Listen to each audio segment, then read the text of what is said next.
Hey guys, Mr.B here. So today I've got a 2009 Jeep Patriot.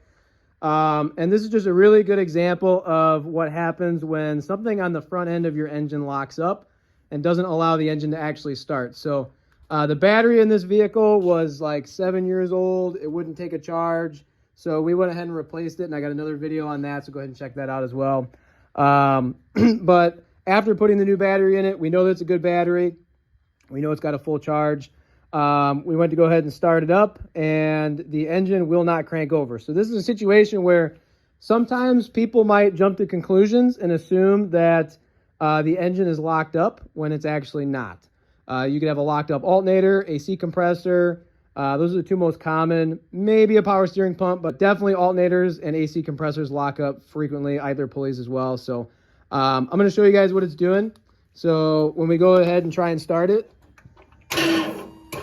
the engine will not crank over. You can hear the starter try to crank the engine over. You can hear that whining noise from the starter.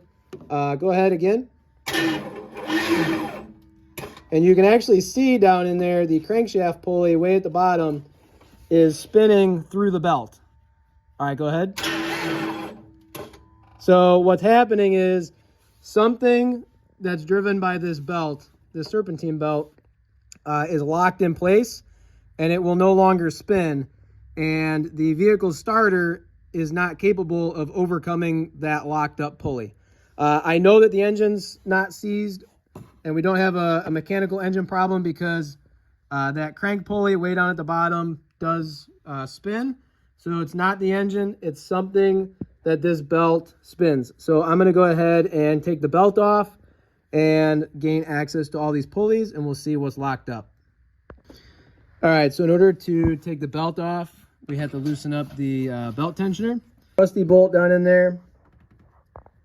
That's the one that you have to put a tool onto, whether it's a ratchet or a wrench, or I've got a belt tool that actually comes in handy. It's a ratcheting belt tool that you can put low profile sockets onto. You put something on the end of that bolt, and then you turn it that way to move the pulley and release the tension from the tensioner to take the belt off. Problem is it's kind of hard to get a good swing in this area because the coolant reservoir is in the way and some other hoses and an engine mount. So what I'm gonna do is I'm actually gonna gain access to it from underneath.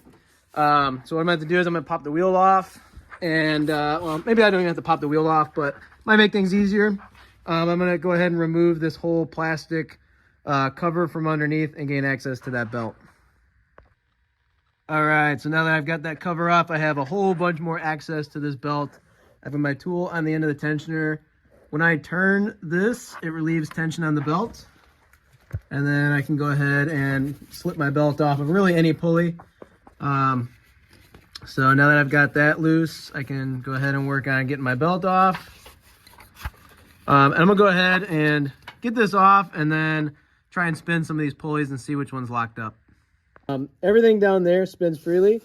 This power steering pump is locked solid. It won't turn at all. So that's our culprit right there.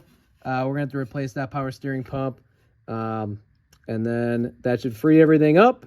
I'll put the belt back on and maybe even put a new belt on it since it's been getting burnt up from this pulley being locked up. And then that should fix the issue. If you found this video helpful, please go ahead and like and subscribe. Thanks.